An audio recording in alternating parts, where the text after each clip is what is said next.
जय श्री राम। मार्कंडे पुराण की जय। रोचे मनु की उत्पत्ति कथा। मार्कंडे जी कहते हैं, ब्राह्मण पूर्व काल की बात है। प्रजापति रुचि, ममता और अहंकार से रहित इस पृथ्वी पर विचरते थे। उन्हें किसी से भय नहीं था। वह बहुत कम सोते थे। उन्होंने ना तो अग्नि की स्थापना की थी और ना अपने लिए घर ही बना रखा था। वह एक बार भोजन करते और बिना आश्रम के ही रहते थे। उन्हें सब प्रकार की आसक्तियों से रहित एवं मुनिव्रति से रहते देख उनके पितरों ने उनसे कहा। पितर बोले, बेटा, विवाह स्वर्ग और अपवर्ग का हेतु होने के कारण एक पुण्यमय कार्य है, उसे तुमने क्यों नहीं किया? गृहस्थ पुरुष समस्त देवताओं, पितरों, ऋषियों और अतिथियों की पूजा करके पुण्यमय लोक को प्राप्त करता है। वह स्वाहा के उच्चारण से देवताओं को, स्वधा शब्द से पितरों को तथा अन्न दान आदि से भूत आदि प्राणियों एवं अतिथियों को उनका भाग समर्पित करता है। बेटा, हम ऐसा मानते हैं कि गृहस्थ आश्रम को स्वीकार ना करने पर तुम्हें जीवन में कलेश पर कलेश उठाना पड़ेगा तथा मृत्यु के बाद और दूसरे जन्म में भी कलेश ही भोगना पड़ेगा। रुचि ने कहा, पितृगण, परिग्रह मात्र ही अत्यंत दुख एवं पाप का कारण होता है तथा उससे मनुष्य की अधोगति होती है। यही सोचकर मैंने पहले स्त्री संग्रह नहीं किया। मन और इंद्रियों को नियंत्रण में रखकर जो यह आत्म संयम किया जाता है, वह भी परिग्रह करने पर मोक्ष का साधक नहीं होता। ममता रूप कीचड़ में सना हुआ होने पर भी यह आत्मा तो परिग्रह शून्य चित्त रूपी जल से प्रतिदिन धोया जाता है। वह श्रेष्ठ पर्यटन है। जितेंद्रियां विधानों को चाहिए कि वह अनेक जन्मों द्वारा संचित कर्म रूपी पंख में सने हुए आत्मा का सदा सना रूपी जल से प्रक्षालन करे। पितर बोले, बेटा, जितेंद्रियां होकर आत्मा का प्रक्षालन करना उचित ही है, किंतु तुम जिस पर चल रहे हो वह मोक्ष का मार्ग है। किंतु फलेच्छ रहित दान और शुभाशुभ के उपभोग से भी पूर्वकृत अशुभ कर्म दूर होता है। इसी प्रकार दया भाव से प्रेरित होकर जो कर्म किया जाता है वह बंधन कारक नहीं होता। फल कामना से रहित कर्म ही बंधन में नहीं डालता।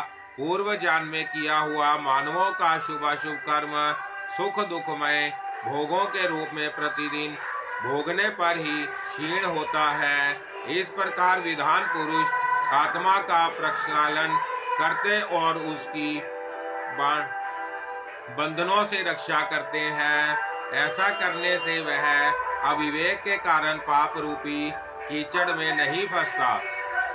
रुचि ने पूछा, पितामह, वेद में कर्म मार्ग को अविद्या कहा गया है, फिर क्यों आप लोग मुझे उस मार्ग में लगाते हैं? पितर बोले, यह सत्य है कि कर्म को अविद्या ही कहा गया है, इसमें तनिक भी मिथ्या नहीं है। फिर भी इतना तो निश्चय है कि उस विधा की प्राप्ति में कर्म ही कारण है। विविध कर्म का पालन ना करके जो अधम मनुष्य संयम करते हैं, वह संयम अंत में मोक्ष की प्राप्ति नहीं कराता, अपितु अधोगति में ले जाने वाला होता है। बस तुम तो समझते हो कि मैं आत्मा का प्रक्षालन करता हूँ, किंतु वास्तव में तुम शास्त्र विहित कर्मों के ना करने के कारण पापों से दग्ध हो रहे हो। कर्म विदा होने पर भी विधि के पालन द्वारा शोभे हुए विष की भांति मनुष्यों का उपकार करने वाला ही होता है। इसके विपरीत यह विधा भी विधि की अवहेलना से निश्चय ही हमारे बंधन का कारण बन जाती है। अतः बस तुम विधि पूर्वक स्त्री संग्रह करो। ऐसा ना हो कि इस लोक का लाभ ना मिलने के कारण तुम जन्म निष्फल हो जाए। रुचि ने कहा, पितरों, अब तो मैं बूढ़ा हो गया, भला मुझको कौन स्त्री देगा? इसके सिवा मुझे जैसे दरिद्र के लिए स्त्री को रखना बहुत कठिन कार्य है। पितृ बोले, वत्स, यदि हमारी बात नहीं मानोगे तो हम लोगों का पालन हो जाएगा और तुम्हारी भी अधोगति होगी। मार्कंडेय जी कहते हैं, मुनि श्रेष्ठ, यो कहकर पितर उनके देखते देखते वायु के बुझाए हुए दीपक की भांति सहसा अदृश्य हो गए। पितरों की बात से रुचि का मन बहुत उद्विग्न हुआ। वह अपने विवाह के लिए कन्या प्राप्त करने की इच्छा से पृथ्वी पर विचरने लगे। वह पितरों के वचन रूप अग्नि से दग्ध हो रहे थे। कोई कन्या ना मिलने से उन्हें बड़ी भारी चिंता हुई। उनका चित्त अत्यंत व्याकुल हो उठा। इसी अवस्था में उन्हें यह बुद्धि सूझी कि मैं तपस्या के द्वारा श्री ब्रह्मा जी की आराधना करूं। ऐसा निश्चय करके उन्होंने कठोर नियम का आश्रय ले श्री ब्रह्मा जी की आराधना के निमित्त 100 वर्षों तक भारी तपस्या की। तदंतर लोक पितामह ब्रह्मा जी ने उन्हें दर्शन दिया और कहा, मैं परशत्रु हूँ, तुम्हारी जो इच्छा हो मांग लो। तब रुचि ने जगत के आधारभूत ब्रह्मा जी को प्रणाम करके पितरों के कथानुसार अपना अभिष्ट निवेदन किया। रुचि की अभिलाषा सुनकर ब्रह्मा जी ने उनसे कहा, विप्रवर, तुम प्रजापति होगे, तुमसे प्रजा की सृष्टि होगी। प्रजा की सृष्टि तथा पुत्रों की उत्पत्ति करने के साथ ही शुभ कर्मों का अनुष्ठान करके जब तुम अपने अधिकार का त्याग कर दोगे तब तुम्हें सिद्धि प्राप्त होगी। अब तुम स्त्री प्राप्ति की अभिलाषा लेकर पितरों का पूजन करो। वह ही प्रसन्न होने पर तुम्हें मनोवांछित पत्नी और पुत्र प्रदान करेंगे। भला पितर संतुष्ट हो जाए तो वह क्या नहीं दे सकते। मार्कंडेय जी कहते हैं, मुने, अव्यक्त जन्मा ब्रह्मा जी के ये वचन सुनकर रुचि ने नदी के एकांत तट पर पितरों का तर्पण किया और भक्ति से मस्तक झुकाकर एकाग्र एवं संयम चित्त को नीचे लिखे स्तोत्र द्वारा आदर पूर्वक उनकी स्तुति की। रुचि बोले, जो श्रद्धा में अधिष्ठता देवता के रूप में निवास करते हैं तथा देवता भी श्राद्ध में सावधानत वचनों द्वारा जिनका तर्पण करते हैं, उन पितरों को मैं प्रणाम करता हूँ।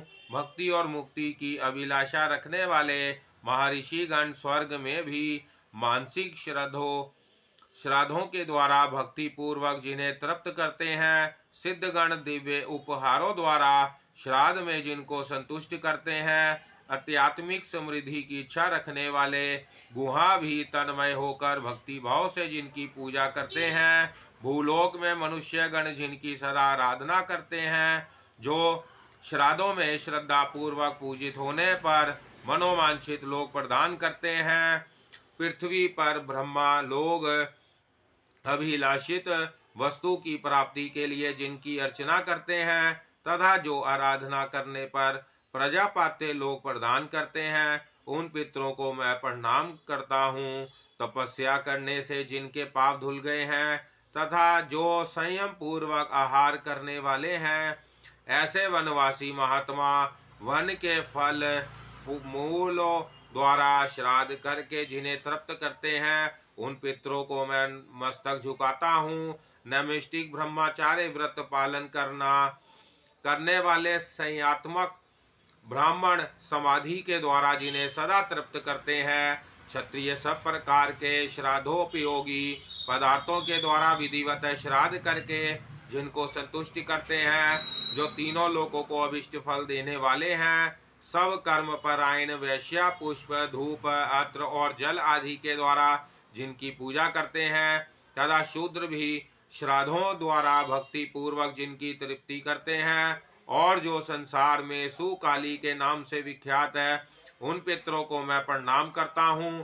पाताल में बड़े बड़े दैत्य भी दंभ और मद त्याग कर श्राद्धों द्वारा जिन सवधा भोजी पितरों को सदा तृप्त करते हैं, मनोवांछित भोगों को पाने की इच्छा रखने वाले नागगण रसातल में संपूर्ण भोगों एवं श्राद्धों से जिनकी पूजा करते हैं, तथा मंत्र भोग और संपत्तियों से युक्त सर्पगण भी रसातल में ही विधि पूर्वक श्राद्ध करके जिन्हें सर्वदा तृप्त करते हैं, उन पितरों को मैं नमस्कार करता हूँ, जो साक्षात देवलोक में, अंतरिक्ष में और भूतल पर निवास करते हैं। देवता आदि समस्त देहधारी जिनकी पूजा करते हैं, उन पितरों को मैं नमस्कार करता हूँ। वह पितर मेरे द्वारा अर्पित किए हुए इस जल को ग्रहण करे, जो परमात्मा स्वरूप पितर मूर्तिमान होकर विमानों में निवास करते हैं, जो समस्त कलेशों से छुटकारा दिलाने में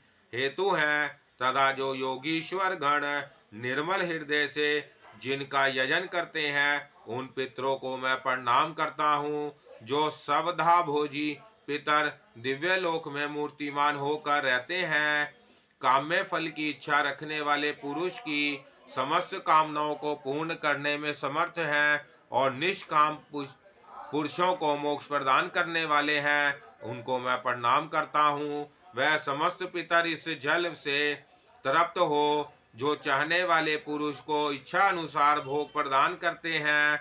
देव तव, इंद्र तव तथा उससे ऊंचे पद की प्राप्ति कराते हैं। इतना ही नहीं, जो पुत्र, पशु, धन, बल और ग्रह भी देते हैं। जो पितर चंद्रमा की किरणों में, सूर्य के मंडल में तथा श्वेत विमानों में सदा निवास करते हैं, वह मेरे दिए हुए अत्र, जल और गंध आदि से तृप्त अपुष्ट हो। अग्नि में हविष्य का हवन करने से जिनको तृप्ति होती है, जो ब्राह्मणों के शरीर में स्थित होकर भोजन करते हैं, तथा पिंड दान करने से जिन्हें प्रसन्नता प्राप्त होती है, वह पितर यहाँ मेरे दिए हुए अत्र और जल से तृप्त हो। जो देवताओं से भी पूजित है तथा सब प्रकार से श्रद्धोपयोगी पदार्थ जिन्हें अत्यंत प्रिय है, वह पितर यहाँ पधारे। मेरे निवेदन किए हुए पुष्प, गंध, अत्र अभोज्य पदार्थों के निकट उनकी उपस्थिति हो। जो प्रतिदिन पूजा ग्रहण करते हैं, प्रत्येक मास में अंत में जिनकी पूजा करनी उचित है, जो अष्टकाओं में, वर्ष में के अंत में तथा अभ्युदय काल में भी पूजनीय है, वह मेरे पितर वहाँ तृप्ति लाभ करें। जो ब्राह्मणों के यहाँ कुमुद और चंद्रमा के समान शांति पर धारण करते आते हैं, क्षत्रियों के लिए जिनका वर्णन नवोदित सूर्य के समान है, जो वेश्याओं के जहाँ सुवर्ण के समान उज्जवल कांति धारण करते हैं, तथा शूद्रों के लिए जो श्याम वर्ण के हो जाते हैं, वह समस्त पितर मेरे दिए हुए पुष्प, गंध, धूप, अत्र और जल आदि से तथा अग्निहोत्र से सदा तृप्ति लाभ करें। मैं उन सब को प्रणाम करता हूँ, जो वैश्व देव पूर्वक समर्पित किए हुए श्राद्ध को पूर्ण तृप्ति के लिए भोजन करते हैं और तृप्त हो जाने पर ऐश्वर्य की सृष्टि करते हैं। वह पितर यहाँ तृप्त हो। मैं उन सबको नमस्कार करता हूँ, जो राक्षसों, भूतों तथा भयानक असुरों का नाश करते हैं, प्रजाजनों का अमंगल दूर करते हैं, जो देवताओं के भी पूर्ववर्ती एवं देवराज इंद्र के भी पूज्य हैं, वह यहाँ तृप्त हो। मैं उन्हें प्रणाम करता हूँ। अग्निशवात पितृगण मेरी पूर्व दिशा की रक्षा करे। बरहिषद पितृगण दक्षिण दिशा की रक्षा करे। अजयप नाम वाले पितर पश्चिम दिशा की तथा सोमप संज्ञक पितर उत्तर दिशा की रक्षा करे। उन सब के स्वामी यमराज राक्षसों, भूतों, पिशाचों तथा असुरों के दोष से सब ओर से मेरी रक्षा करे। विश्व विष भूक आराध्य, धर्म धन्य, शुभानन, भूतिद, भूतिकृत और भूति, यह पितरों के 9 गण हैं। कल्याण कल्याण करता, काल्य कल्यातराश्रय, कल्यता हेतु तथा अनध, यह पितरों के 6 गण माने गए हैं। वर, वरण्य, वरद, पुष्टि, तुष्टिद, विश्वपाता, सदाधाता, यह पितरों के 7 गण हैं। महान, महात्मा, महित, महिमावान और महाबल, ये पितरों के पापनाशक 5 गण हैं। सुखद, धनद, धर्मदा और भूति, ये पितरों के 4 गण कहे जाते हैं। इस प्रकार कुल 21 पितरगण हैं, जिन्होंने संपूर्ण जगत को व्यापक कर रखा है। वह सब पूर्ण तृप्त होकर मुझ पर संतुष्ट हो और सदा मेरा हित करें। मार्कंडेय जी कहते हैं, मुने इस प्रकार स्तुति करते हुए रुचि के समक्ष सहसा एक बहुत ऊंचा तेज पुंज प्रकट हुआ, जो संपूर्ण आकाश में व्यापक था। समस्त संसार को व्यापक करके स्थित हुए उस महान तेज को देखकर रुचि ने पृथ्वी पर घुटने टेक दिए और इस स्तोत्र का गान किया। रुचि बोले, जो सबके द्वारा पूजित अमूर्त अत्यंत तेजस्वी ध्यानी तथा दिव्य सृष्टि संपत्र है, उन पितरों को मैं सदा नमस्कार करता हूँ, जो इंद्र आदि देवताओं, दक्ष, मारीच, सप्तऋषियों तथा दूसरों के भी नेता है। कामना की पूर्ता करने वाले उन पितरों को मैं प्रणाम करता हूँ, जो मनु आदि राजश्रियों, मुनीश्वरों तथा सूर्य और चंद्रमा के भी नायक हैं। उन समस्त पितरों को मैं जल और समुद्र में भी नमस्कार करता हूँ। नक्षत्रों, ग्रहों, वायु, अग्नि, आकाश और धूलोक तथा पृथ्वी के भी जो नेता है, उन पितरों को मैं हाथ जोड़कर प्रणाम करता हूँ, जो वेदियों के जन्मदाता, समस्त लोकों द्वारा वनिरत तथा सदा आश्रय फल के दाता है। उन पितरों को मैं हाथ जोड़कर प्रणाम करता हूँ। प्रजापति, कश्यप, सोम, वरुण तथा योगेश्वरों के रूप में स्थित पितरों को सदा हाथ जोड़कर प्रणाम करता हूँ। सातों लोकों में स्थित 7 पितृगणों को नमस्कार करता हूँ। मैं योग दृष्टि संपत्र स्वयंभू ब्रह्मा जी को प्रणाम करता हूँ। चंद्रमा के आधार पर प्रतिष्ठित तथा योग मूर्तिधारी पितृगणों को मैं प्रणाम करता हूँ। साथ ही संपूर्ण जगत के पिता सोम को नमस्कार करता हूँ। अग्नि स्वरूपा अन्य पितरों को भी प्रणाम करता हूँ, क्योंकि यह संपूर्ण जगत अग्नि और सोममय है। जो पितर तेज में स्थित है, जो ये चंद्रमा, सूर्य और अग्नि के रूप में दृष्टि गोचर होते हैं तथा जो जगत स्वरूप एवं ब्रह्म स्वरूप है, उन संपूर्ण योगी पितरों को मैं एकाग्रचित होके प्रणाम करता हूँ। उन्हें बारंबार नमस्कार है। वह सवदा भोजी पितर मुझ पर प्रसन्न हो। मार्कंडेय जी कहते हैं, मुनि श्रेष्ठ, रुचि के इस प्रकार स्तुति करने पर वह पितर 10 दिशाओं को प्रकाशित करते हुए उस तेज से बाहर निकले। रुचि ने जो फूल, चंदन और अंगराग आदि समर्पित किए थे, उन सब से विभूषित होकर वह पितर सामने खड़े दिखाई दिए। तब रुचि ने हाथ जोड़कर पुनः भक्ति पूर्वक उन्हें प्रणाम किया और बड़े आदर के साथ सबसे पृथक पृथक कहा, आपको नमस्कार है, आपको नमस्कार है। इससे प्रसन्न होकर पितरों ने मुनि श्रेष्ठ रुचि से कहा, बस तुम कोई वर मांगो। तब उन्होंने मस्तक झुकाकर कहा, पितरों, इस समय ब्रह्मा जी ने मुझे सृष्टि करने का आदेश दिया है, इसलिए मैं दिव्य गुणों से सपत्र उत्तम पत्नी चाहता हूँ, जिससे संतान की उत्पत्ति हो सके। पितरों ने कहा, बस यही इसी समय तुम्हें अत्यंत मनोहार पत्नी प्राप्त होगी और उसके गर्भ से तुम्हें मनु संयक उत्तम पुत्र की प्राप्ति होगी। वह बुद्धिमान पुत्र मनवंतर का स्वामी होगा और तुम्हारे ही नाम पर तीनों लोकों में रोचे के नाम से उसकी ख्याति होगी। उसके भी महाबलवान और पराक्रमी बहुत से महात्मा पुत्र होंगे, जो इस पृथ्वी का पालन करेंगे। धर्मज्ञ पुत्र भी प्रजापति होकर 4 प्रकार की प्रजा उत्पन्न करोगे और फिर अपना अधिकार क्षीण होने पर सिद्धि को प्राप्त होगे। जो मनुष्य इस स्तोत्र से भक्ति पूर्वक हमारी स्तुति करेगा, उसके ऊपर संतुष्ट होकर हम लोग उसे मनोवांछित भोग तथा उत्तम आत्मज्ञान प्रदान करेंगे।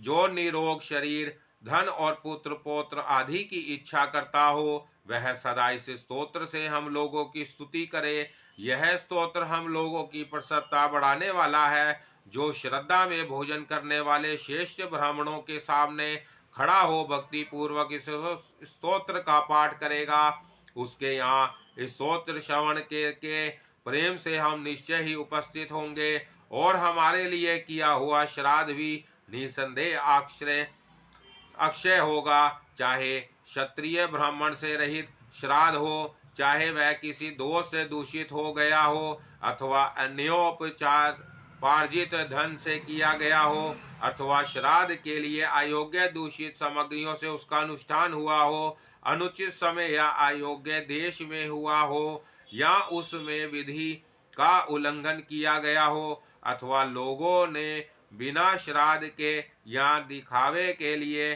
किया हो, तो भी वह श्राद्ध इस स्तोत्र के पाठ से हमारी तृप्ति करने में समर्थ होता है। हमें सुख देने वाला यह स्तोत्र यहाँ श्राद्ध में पढ़ा जाता है, वहाँ हम लोगों को बाहर वर्षों तक बनी रहने वाली तृप्ति प्राप्त होती है। यह स्तोत्र हेमंत ऋतु में श्राद्ध के अवसर पर सुनने से हमें बाहर वर्षों के लिए तृप्ति प्रदान करता है। इसी प्रकार शिशिर ऋतु में यह कल्याणमय स्तोत्र हमें 24 वर्षों तक तृप्ति कारण होता है। वसंत ऋतु के श्राद्ध में सुनाने पर यह 16 वर्षों तक तृप्ति कारक होता है, तथा ग्रीष्म ऋतु में पढ़े जाने पर भी यह उतने ही वर्षों तक तृप्ति का साधन होता है। रुचे वर्षा ऋतु में किया हुआ श्राद्ध यदि किसी अंग से विकल हो तो भी इस स्तोत्र के पाठ से पूर्ण होता है और उस श्राद्ध से हमें अक्षय तृप्ति होती है। शरत काल में भी श्राद्ध के अवसर पर यदि इसका पाठ हो तो यह हमें 15 वर्षों तक के लिए तृप्ति प्रदान करता है। जिस घर में यह स्तोत्र सदा लिख कर रखा जाता है वहाँ श्राद्ध करने पर हमारी निश्चय ही उपस्थिति होती है।